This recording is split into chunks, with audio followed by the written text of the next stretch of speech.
Hello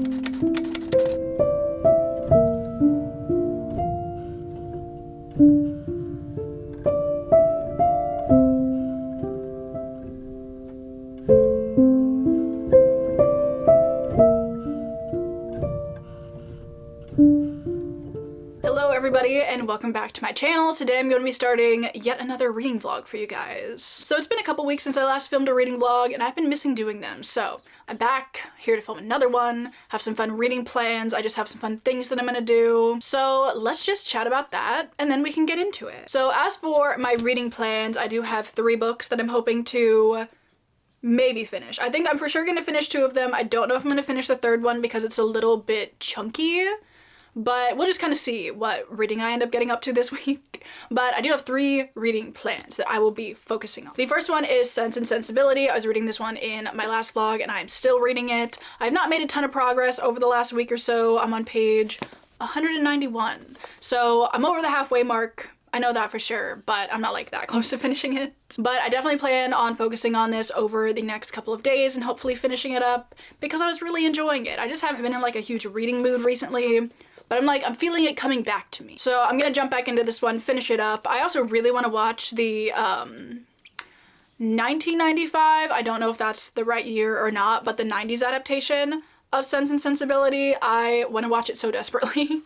But I want to read it first before I watch it. So that is another motivating factor in me finishing this book. So there's reading plan number 1, probably gonna like start out by focusing on this one. But I do have 2 other books that I'm going to be focusing on in this vlog, which I think you guys are gonna be really excited about because I acquired both of these books in my come book shopping with me, once from the library, one I did like actually buy. And it feels like every single comment on this video was about either one of these books. Like both of these were brought up so many times. So I took that as a recommendation from you all to maybe like read these now. So that's what we're doing. The first one that I really would like to read is Water Moon by Samantha Soto Yambao. This is a new release. It's like a cozy fantasy. I don't know if it's cozy fantasy exactly, but it's fantasy. And it's about this pawn shop where you can sell your regrets. I did briefly start this book last night. I'm on page 20 and the writing is so stunning. I love the vibe of it already. I'm so excited to read some more of this book because I think it's gonna be so good. It already just feels so dreamlike and whimsical, but it has like a kind of melancholy undertone to it because people are literally selling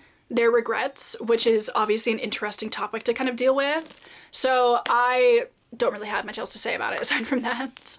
But I will be reading this one. I will be finishing this one for sure and I cannot wait. And then the other book, I don't know if I'm gonna finish because it is rather chunky. I think it's like in the 600 pages. It's 614 pages. Also listen to that flop. Do you see this? Insane. Absolutely insane. But I would like to start The Lies of Locke Lamora by Scott Lynch. I feel like even more so than Water Moon, all of the comments on my recent video were about The Lies of Locke Lamora. So I was like, all right, maybe I'll like do something crazy and read the book soon after I buy it. Who would have thought? But this is kind of a heisty, thievery story. I don't know anything else about it, honestly.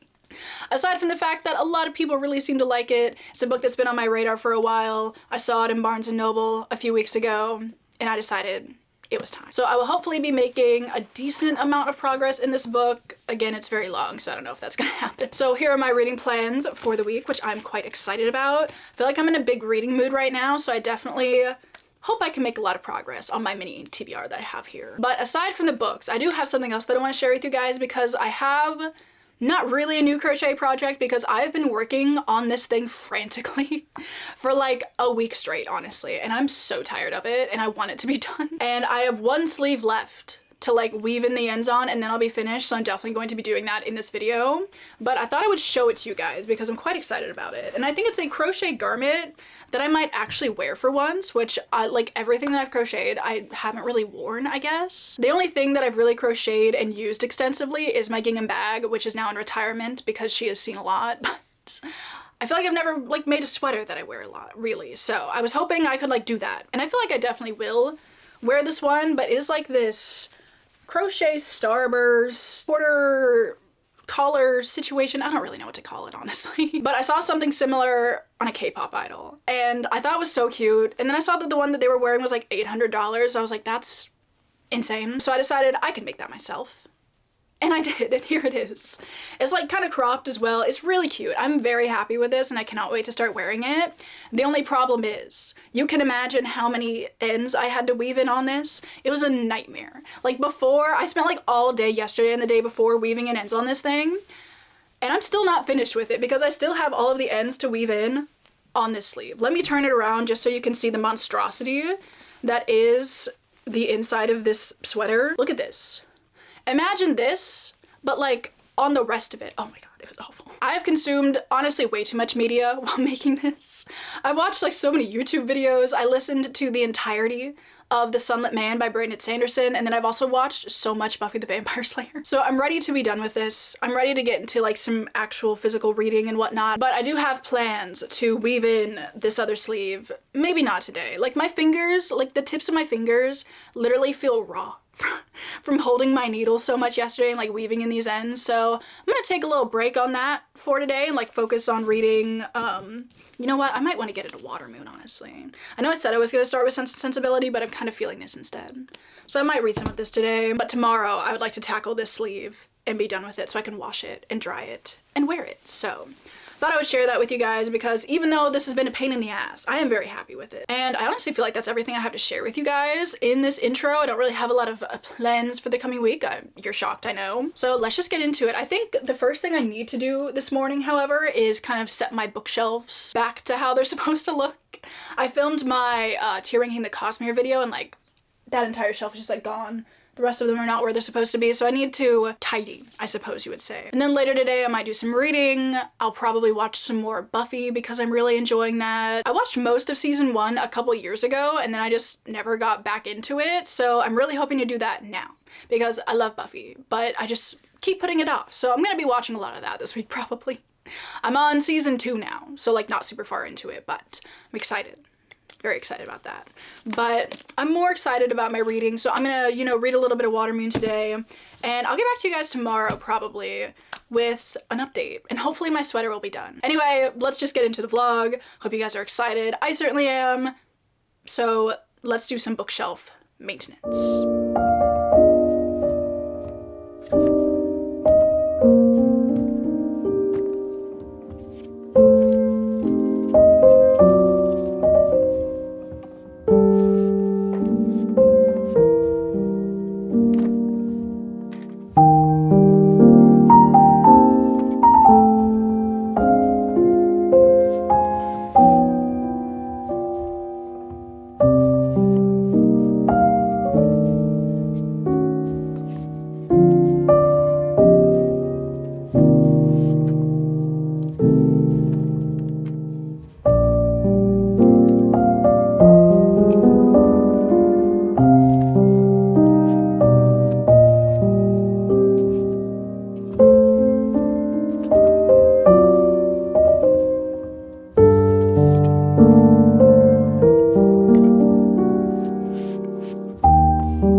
All right, good morning, everybody. It is now Monday morning. We do have a friend with us this morning. She's been a menace for like the last half hour. Come here. You can't be annoying and not say hello. Obviously, it's Winnie.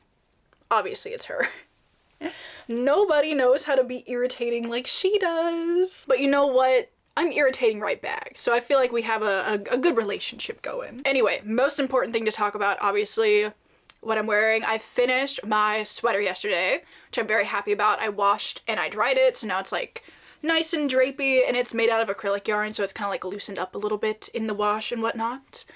And I'm so happy with how it turned out. I think it's so cute. Here's a better like view of it if you wanted to see it. I can definitely see myself wearing this a lot, and I even wore it to class this morning, which is very fun. So yeah, I'm very excited that it's finally done and I finally get to wear it. And I'm honestly so tempted to make another one of these, like basically the exact same design, but with a black background instead of white. So maybe that'll happen, maybe it won't happen. You did not want to be on camera a second ago, but now you do? See, she's just like, she's too much this morning, honestly. So that's the exciting thing that I did yesterday. I finished this up while watching some more Buffy the Vampire Slayer.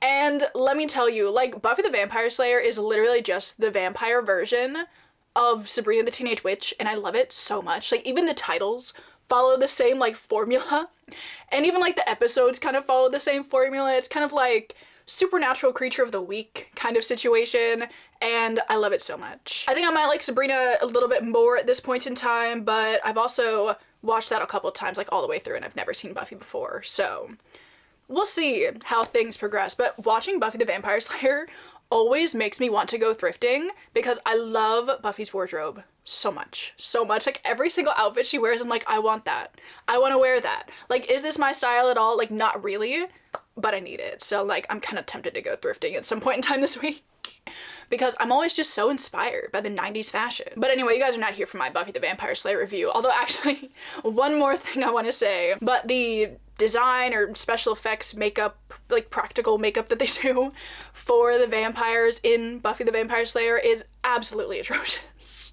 Like, it's interesting, it's not bad, but they're just so ugly, and I think it's such an interesting depiction of vampires because for the most part, you know, like, vampires are super hot, but when the vampires like go full on vamp, they look so like repulsive. I don't know what it is. It's not a cute look for them. They always look better as humans, but anyway. Again, you didn't ask for my Buffy the Vampire Slayer review, but you have it anyway. I really have spent the first part of this update just talking about absolutely nothing.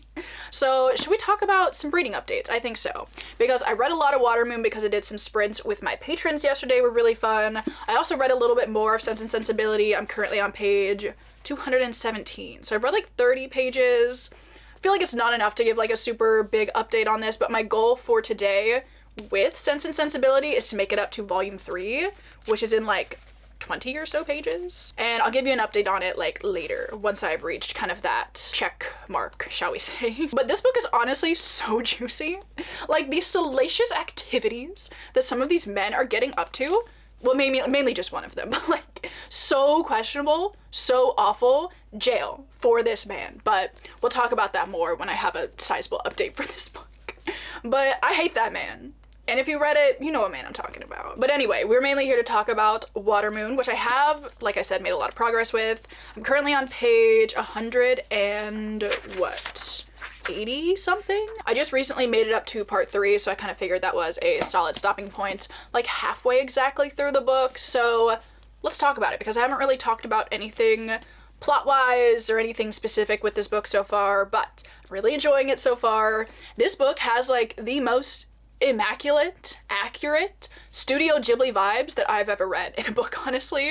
I feel like there's so many books that are marketed as like Studio Ghibli in book form. It's like you're reading a Studio Ghibli movie, and like none of them really feel quite as whimsical as a Studio Ghibli movie does to me, but this one absolutely does. Like, if you are a fan of Studio Ghibli movies, absolutely recommend picking this book up because it reads like it could be the most beautiful Ghibli movie you have ever laid your eyes on. Like, just the whimsical kind of random things that are happening in this book, I just absolutely love. And we'll talk specifics in a minute, but to tell you guys what this book is about. So basically in this book, we are following our main character, Hana, and Hana and her father have lived and worked at this magical pawn shop kind of thing forever, basically. And Hana's father is about to retire, so she is about to kind of take over the pawn shop, and that's kind of where the beginning of this book starts off. We're seeing like the first day that she is supposed to be taking over the pawn shop and how wrong it goes, basically. I keep forgetting she's back there. She just looks so chill right now. But basically, we see Hana wake up on the first day that she's supposed to kind of take over the pawn shop, and she notices that her father isn't there. The pawn shop is kind of ransacked a little bit, and she doesn't really know what to do with this information. So she's kind of like frantically figuring things out. She's thinking maybe somebody came in and robbed the place. She's kind of like, you know, running through all the possibilities that could have happened. And while all of that is happening, somebody comes to the pawn shop, kind of enter our other main character, Key. Basically, how you get to this pawn shop is on like the outside world. It looks like a ramen restaurant, and anybody that like goes into this ramen restaurant and accidentally ends up going into this like magical pawn shop is supposed to be there's like a fate thing that you end up there as opposed to going to get some ramen. So our main character Key, who is going to get some ramen, ends up stumbling into the pawn shop. They kind of get to talking. He realizes like, hey, what's going on? Like, maybe you should call the police because it looks like you've literally been robbed. And she's like, oh my god, like, no, we don't have to do that. So, you know, they end up like having a little back and forth on what they should do. She ends up telling him like everything that happened, and they end up going on this magical journey into this magical world that Hana is a part of to figure out what exactly happened to her father, why he ran away. There's also this whole like missing choice thing that they're trying to hunt down as well, because in this pawn shop you can sell your regrets, and one of these like regrets that somebody sold went missing along with her father. So they also need to track that down because there are these kind of evil, sinister beings that come and collect all of the things that were sold to the pawn shop, and they're basically going to kill Hana if she does not present them with this missing choice regret, whatever you want to call it, in a timely manner, basically. So that's kind of everything that's going on. That's like the overarching plot, which I am pretty interested in, but the main thing that I really love about this book is the places that our characters end up going in this magical world and the modes of transportation that they take to get there. It is so freaking whimsical, like peak whimsy in this book. Like it's one of the most whimsical books I've ever read, because to get into the magical world, they travel through magical puddles on the ground. There are also some instances where they have been folded like origami to get to one place or the other. There was this whole bit where they were like existing inside a memory linked to a song to like get from one place to another. It's just so random, but I love it so dearly. I just feel like I never know where characters are gonna go next or how they're gonna get there, and I just love it so much. I also just love the writing in this book so much, because while you have like all the whimsical things happening, it also has this beautiful writing style to accompany it that really just like amps up the like magical dreamlike quality that this story has, which I'm also absolutely loving. There's also a little bit of a like romance brewing between our two main characters, which I can obviously get into. I think it's been fun. I'm not like obsessed with their romance or anything, because I do think, you know, they were kind of feeling some type of way about each other pretty quickly, but I don't really mind it because of the tone of the story. I feel like, you know, maybe if I was in this situation, I might fall in love with this person pretty quickly too, just because of like the situations I've been put in, you know? So just everything about it, I am thoroughly enjoying so much, and I cannot wait to read the back half of this book, because I just know that it is going to continue to be magical and lovely and just a delight to read, honestly. Like, this is just such a lovely book, and really excited for whatever Samantha Soto Yumbo decides to write next, because already I will be picking it up. I obviously we'll be finishing, actually I'm kind of hoping to finish this up today maybe. I read a lot of this yesterday, so I feel like I could definitely, you know, read a lot of it today. It's just a really easy story to kind of fall into, and like the wonder that you're kind of constantly in when in this world really makes you want to keep reading it. So I will be reading a lot of Watermoon today, hopefully finishing it. I'm very interested to see where the rest of the plot is going to go as well, because a couple of things have been revealed now that we are in part 3, and I'm very interested to see how things are going to shake out with those. So I'm just having a wonderful time with Watermoon. I'm not surprised by that though, because even just based on the small tagline of this book, I was like, oh yeah, this is gonna be a good book, and it definitely is. So there's my update on Watermoon. This is kind of like my main plan for today, is to read this, but I would also like to read my 20 pages of Sense and Sensibility, and that's what I'm gonna be getting up to today. I'm also really excited because me and a friend are gonna go get some sushi tonight, so I'm definitely looking forward to that. But until then, I don't really have anything else to do, and it will be reading time. So let's get into reading the rest of Watermoon, and I will probably see you guys when I have finished this. Also, I cannot believe she's still just sitting here. Like, who is this cat and why is she so calm? We need a close up. Just look at that little face. She's an angel. All right, it's time to get into some reading.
Hello and good morning, everybody. It is now Wednesday morning. I just got back from class, had a little breakfast, and now I'm here with some reading updates for you guys.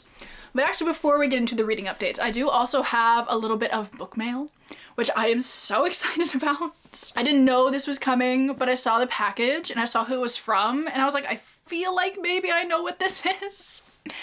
And it was, and I am just so happy that I now have a copy of this book in my hands. Because Berkeley, which is like an imprint of Penguin Random House, so kindly sent me a slightly early copy of The Geographer's Map to Romance by India Holton. You guys already know that I've been so excited about this book. And the fact that they sent me a copy, I now have it in my hands early. I cannot wait to read this. I'm so freaking excited. It says geography professors in a failed marriage of convenience inconveniently reconnect for an emergency mission in this swoony historical fantasy rom-com. Doesn't that sound so freaking good? I have been so excited for this. I read The Ornithologist Field Guide to Love last year and it made it on my top books of the year because it was just so much fun. And I know this one is also just going to be so much fun. So I've already mentioned this, but like I need to keep mentioning it because I cannot believe that the two comp titles for this book are Anne of Green Gables and Twister. Again, I have no idea what exactly that means. I think they might be like, actually I might know what that means because I think they might be like magical storm chasers. I'm not exactly sure, but it sounds so good. It sounds so good and I am so excited. I believe this says it comes out April 8th. I thought it came out in March, but I'm gonna maybe go by what this little paper says. And it probably comes out April 8th. But yeah, I cannot wait. I'm going to be reading this as soon as I finish the books that I'm like currently reading. I need to get into this book. I'm not going to be reading this in this video, but I will absolutely be reading this in my next vlog, and I cannot wait. It's also just so beautiful. Like, look at these covers. Look at the beautiful like gold. It's not like gold foiling, but is it? I mean, it's not as shiny as gold foiling, but it's just like nice and gold, you know? Very excited about this one. Obviously, I needed to share it with you guys. Thank you again so much to Berkeley for sending me this book. I cannot wait to read it. So yeah, there we go. That, you know, first things first, we had to talk about that. But I also do have 2 reading updates for you. Well, like kind of 3, kind of. I did make it up to volume 3 of Sense and Sensibility, but I feel like I don't have enough to say about it to really give a full update on it, I guess. I'm feeling about it the way I've been feeling about it, which is that I'm enjoying it. I'm having a good time. It is scandalous, honestly, the things that some of our characters are finding out. And I cannot wait to read part 3. So, you know, I'll do that maybe today. Although I don't know, because I did start my other book and I'm really enjoying it. So I might have to prioritize that instead. We'll see, we'll see. Anyway, let me talk about the book that I finished, however, because I did finish up Watermoon. And there are so many great things about this book. Like, overall, I really, really enjoyed this book. But I think my main issue that I started to have with it was that I didn't really love our 2 main characters. I feel like Hana was just a little bit boring as a main character, and I did really like Key and kind of what he added to the story. I don't know if I mentioned this, but he's like a physicist, I believe. And I really enjoyed the scientific lens through which he was trying to rationalize all of these things that were happening in the, you know, like magical world as they were traveling through it. I really liked that. But I feel like as characters, I just didn't care about them in the slightest, honestly. I loved the world. I really liked the plot. I loved the kind of whimsical, random nature of this book. But I just didn't really care for the characters. Like, they didn't do anything for me. And as the book progressed, I also just like didn't care about the romance. Like, in the beginning, I was kind of like, yeah, like whatever. But as things started to progress with them, I didn't care, like in the slightest. I was like, first of all, you've known each other for like a few days. And this is a problem. It's a problem that I encounter in like so many books that I read. And that is insta-love. Why is insta-love like the go-to relationship dynamic that we are now putting in all of these books? It's not good. Well, actually, I feel like in some instances, it does work. But not a lot of them, you know what I'm saying? And initially, I was like, oh yeah, like I don't really care. But then I did start to care. And I just didn't care about them. And I feel like to really like give this book a 5-star and say I loved it, I would have to like the characters, but I just didn't. The only reason I kept reading this book, honestly, was for the world, because I absolutely loved it. Like, the world building in this book is just so beautifully done. It's so whimsical and random, but in the best possible way. I feel like if you just want to be swept away in a completely magical, new, nonsensical kind of world, I absolutely would recommend picking this book up. But I don't think the characters were super well written, honestly. But again, there were also so many other things that I did really like about this book, such as the kind of overarching theme of destiny versus making your own choices in your life. In this world, in a very literal sense, your fate is like tattooed on your skin, and you basically know what's gonna happen for the rest of your life from a very young age. So kind of seeing our characters grapple with that and like talk about it a little bit, I found to be very interesting. I also just really enjoyed the overall tone of this book, because while it is very whimsical and magical and fun at times, it also does have kind of a darker melancholic tone to it as well, because as you progress in the book and you kind of start to see a little bit more about this world and how it works, it definitely has some sinister, darker things going on behind the scenes, which I thought were kind of interesting to add into this story. And there were also a couple of like twists and turns that this book took that I thought were quite interesting as well. So not a favorite book like I was maybe hoping it would be, but a lot of redeeming qualities, kind of lackluster characters. But if you're just looking for like a whimsical and engaging story, I would say I would recommend checking out Watermoon. But moving on from that, I do have another book to talk about, because yesterday I did start The Lies of Lamora. I'm currently on page 114 and I'm still obsessed with with how floppy this book is. It's so beautiful. But I'm also really, really enjoying this book so far, which I'm so happy about. I just absolutely love the feeling of jumping into a fantasy world and not knowing what the hell's going on, honestly. I feel like for the first, you know, like 30 pages of this book, the first 30 pages were very kind of introductory, I'd say, which is pretty standard with a lot of fantasy books. But as I was reading them, I was like, I don't know where we are, what we're doing, what any of these words mean, but I love it. And I was having a great time. And I've continued to have a great time reading this book. So to let you kind of know what it's about thus far, because I had no idea going into this book. All I knew is that, you know, our characters were thieves of some nature, and that was all I got. But 114 pages in, I can kind of give you a little bit more information than that. Basically, the entirety of this book is following our main character, Locke Lamora, and in the very beginning of the story, you kind of see his humble beginnings, shall we say. He was an orphan, and he ended up being sold to this guy who is called a thief maker, which is basically this guy that takes in like a bunch of orphaned children and makes them into thieves, as you could probably guess. So he ends up acquiring Locke, for lack of a better word, honestly. And, you know, Locke goes out, he does some thieving in the streets of Camor, I think that's how it's pronounced. And Locke ends up being a very good thief. Maybe a little too good, honestly, because at like, I don't know, he's like 5 or 6 or something. He is pulling off some elaborate larceny, let me tell you. The only problem being that all of these kind of things that he's orchestrating are a little bit too well done, they're a little bit too elaborate, and he kind of ends up going a little bit too far with a lot of these things. So the thief maker is like, I cannot look after this kid anymore. He's gone overboard way too many times. So he ends up selling Locke to this guy called, we'll call him Chains for now, that's what they're kind of calling him in the book. And he's a priest that like lives in this temple, but he also kind of does a lot of underhanded, shady, thievery kind of things. And he is also going to kind of end up teaching Locke to be a thief, I believe. I'm not 100% sure because this book is kind of told in 2 different timelines in a way, because we have Locke when he's young and we're kind of following his journey from, you know, him meeting the thief maker up until I don't really know when. And then in the other timeline, we're following Locke as he's in his like mid-20s maybe, as he is now kind of the leader of this group of thieves called the Gentlemen Bastards. And we're following them as they are pulling off this very elaborate scheme to steal a lot of money from one of the very influential people that is in this area. So current day timeline, Locke is kind of pretending to be this wealthy merchant that, you know, has like some insider information on some things that are about to happen in his own kingdom. And he's persuading this guy to come help him so Locke can then essentially rob him for like over half of his fortune, I think. It's a lot of money. So that's kind of the point that I'm at right now. We're mainly following like present day Locke pulling off this grand scheme, but it kind of like bounces back and forth between Locke now and Locke when he was a younger boy. And I'm really liking that structure for this book because you kind of see Locke doing things in the current day timeline and like pulling them off with ease, but you kind of see maybe where some of these ideas originated when he was younger, which I think is interesting.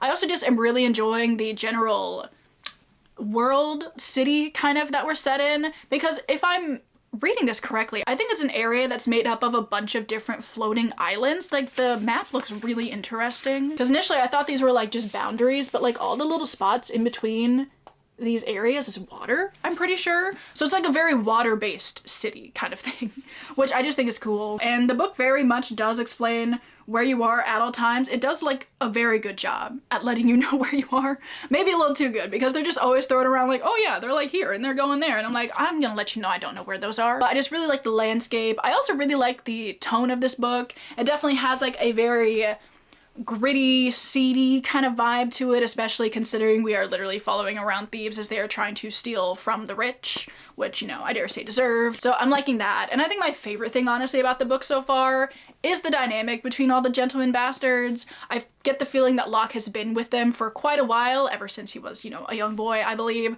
We meet 2 of the people that are like a part of this group who are twins in like the flashback chapters. We haven't gotten to the part where Jean and Locke meet yet, but I'm excited to kind of get there. And they also have this little boy in their thieving crew whose name is Bug. He's like 12. I just really like the kind of dynamic that he has with the older Gentlemen Bastards. I just think it's so funny because they give him so much crap, but you can already tell that they care so much about him, which I just think is really nice. And they're just so funny. Like, I love when they're just bantering, honestly. I've been having a great time just getting to know them, kind of get a feel for their dynamic, and it's been fun so far, honestly.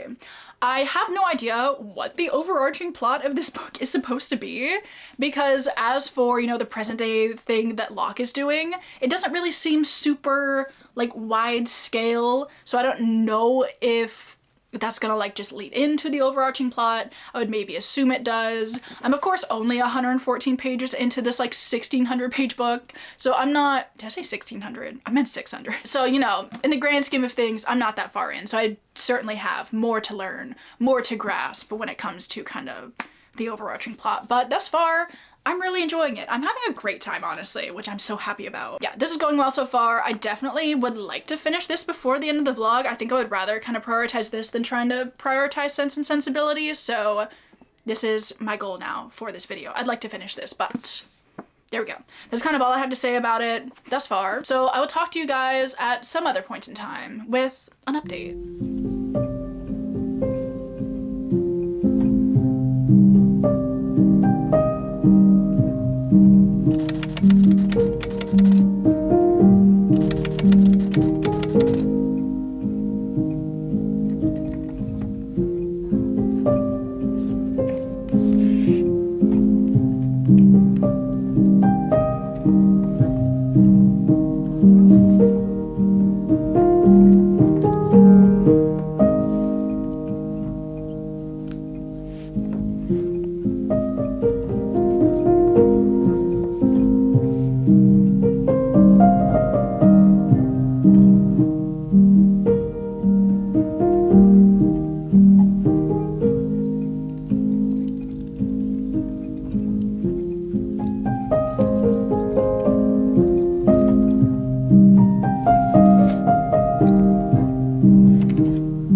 Good morning, everybody. It is now Friday morning, I believe.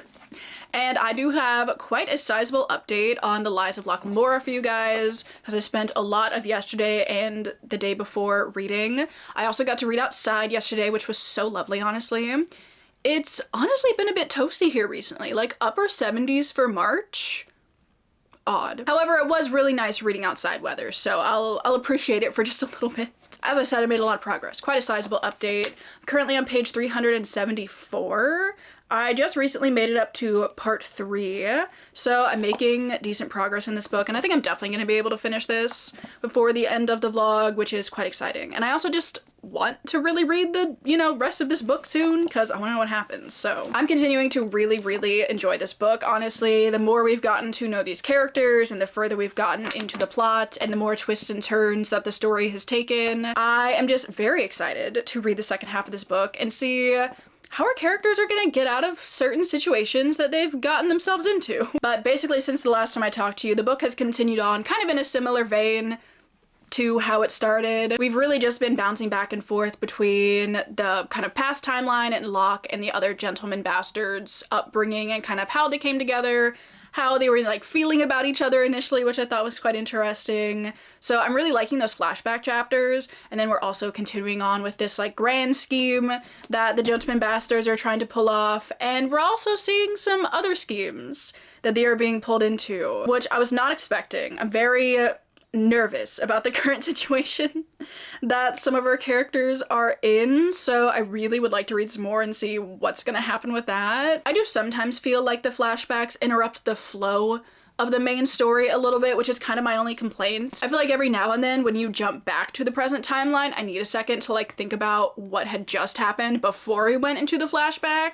So it's not like a huge deal, but it is something that I've kind of noticed a little bit. I'm also just continuing to really enjoy the general tone of the story, I guess, because it's very witty, it's very funny, but it also has like some darker, seedier moments, because you are basically dealing with like gangs running amok in the streets, and there's this head leader, what's his name? Kappa something? I don't remember what his name is. But all of the different gangs in the city kind of answer to him, and he's kind of a very scary figure, and some of the things that you've seen him do when the gangs fall out of line, concerning, honestly. But I think it's a very interesting juxtaposition between like the funny bantery thing that like the Gentlemen Bastards have going on, and then the torture that some other people are experiencing when they like step a toe out of line. So it's interesting, and I kind of like that tone for the story because it really offsets those like slightly darker moments. I wouldn't call this book like overall very dark, but there are some scenes where I'm like, ugh, I don't want to think about that ever again, frankly. I don't know if I really have much else to say about it, honestly, other than the fact that I've been enjoying it.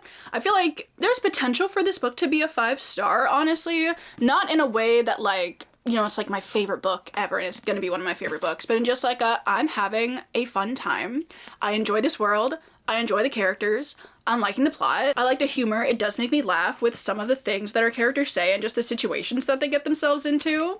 And, you know, at this point in time, I'll probably be continuing the series. I feel like I don't know anything else about like the other 2 books. Although actually one of them I know takes place on a boat, which does sound kind of fun. Like I could really see the Gentlemen Bastards in a piratey kind of story. That could be kind of fun.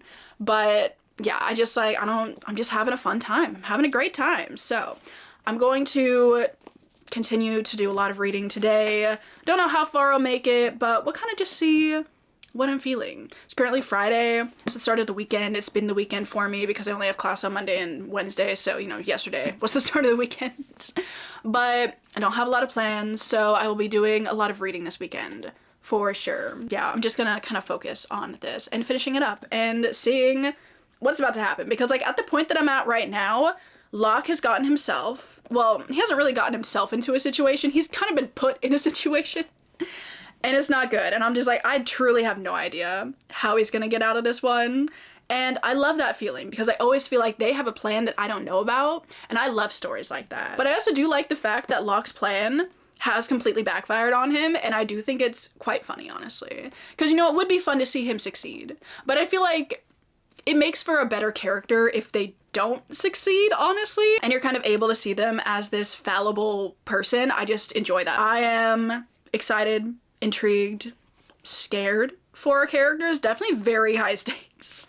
Like, not in a very grand sense, but like the people that our characters are up against are scary, and they can do some scary things, and they have some scary people backing them. So it's definitely like, you know, got me on the edge of my seat a little bit. So anyway, I'm doing a little bit of rambling this morning, but I'm going to do some more reading, and I will come back when I have an update, or when I've finished it, maybe. We'll see. We'll see.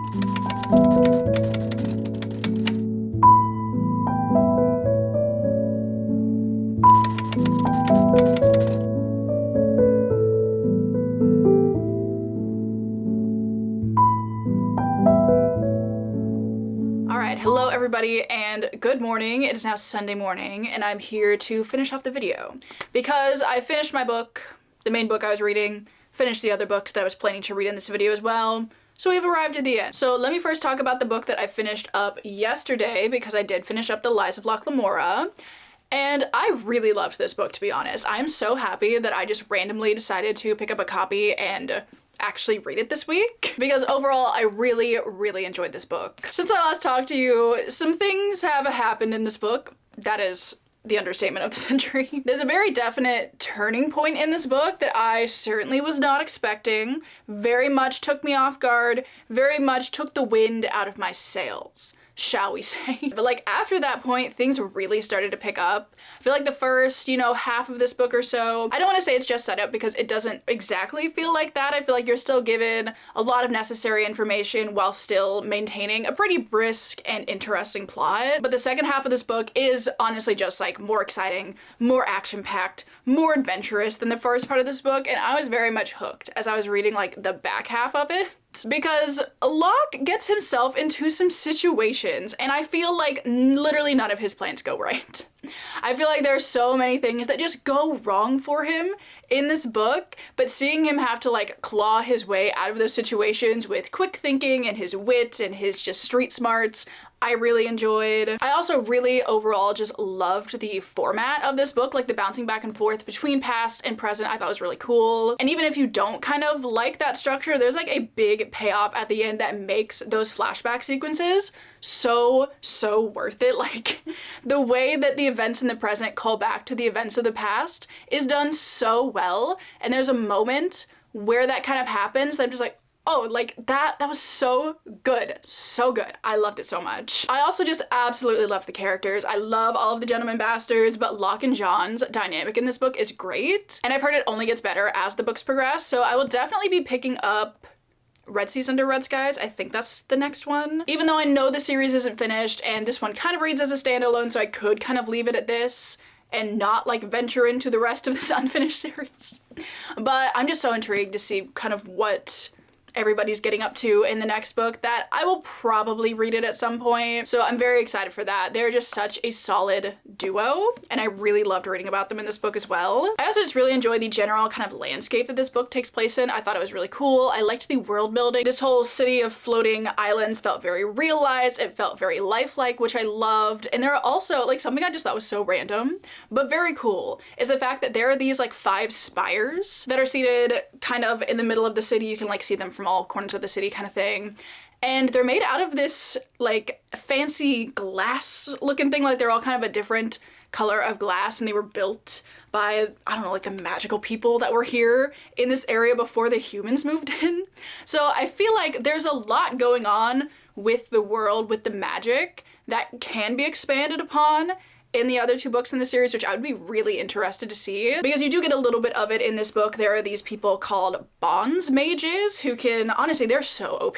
But I thought it was interesting to kind of follow our characters who are in a world where there is magic, even though our main characters don't have access to that magic. So I liked that as well. Also, I think I touched on the characters a second ago, but moving back to that, I also just really loved following Locke as our main character specifically. I feel like he's just so interesting, a very multifaceted person, because even though he's this thieving, street smart Robin Hood kind of character, as the book progresses, he definitely does some things that you wouldn't exactly expect from a character of that archetype. So it kind of subverted my expectations a little bit, and it definitely made Locke a more likable character overall, and kind of seem not really like a good guy, but he's like, you know, a neutral kind of guy. He's not like bad, but I wouldn't say he's good. And I just really enjoyed following him around. And being able to follow him from a young age was also just so interesting for his kind of character building and growth. So I was just a big fan of this book. I loved it, honestly, and I'm so happy that I was finally able to pick it up and read it and see what the hype is about, because I know a lot of people really love this book, and I would definitely really recommend this book. I think if you like fantasy and you have not tried out The Lies of Locke Lamora yet, it's kind of like a fantasy staple for a reason. So there we go. Very happy that I finally got to this, and I'm still just so impressed by the floppiness of this paperback. I can't get over it. So obviously this will be staying on my shelves in all its floppy glory. So there we go. And now we can wrap up the vlog, because that is all I had to share with you guys in this outro, really. So let's talk about the other 2 books that I finished / was just reading throughout this week. I obviously finished up Watermoon, which, again, like, I liked this book, but I was definitely pretty disappointed by this book. I feel like the more I think about it, the more these characters just continue to disappoint me. Like, especially after reading a book like this that has so many great characters, great character building. They feel very realized and just real, I suppose. These characters just feel so flat and lifeless, honestly. And even though the world and the world building and the magic of this book is stunning, and I still really loved the setting and, you know, the things that were happening in this book, I just need better characters for a book to really work for me, and I don't think this book has great characters. Like, they're not awful, but they're just so flat, you know? So I'm not saying I wouldn't recommend it, but like, go into it with that caveat. You've been warned. But these are the 2 books that I did finish this week. Very happy about those. And I think I read about 20 pages of Sense and Sensibility, but honestly, that's okay.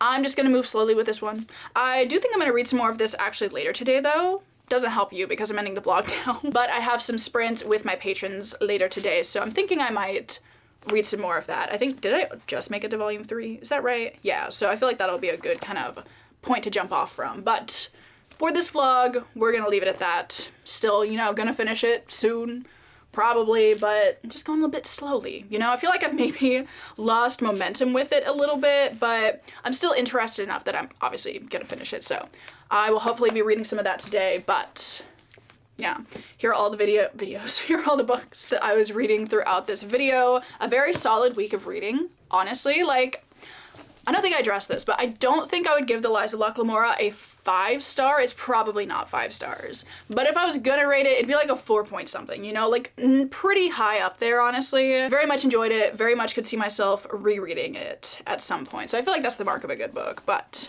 yeah, there we go. That's everything.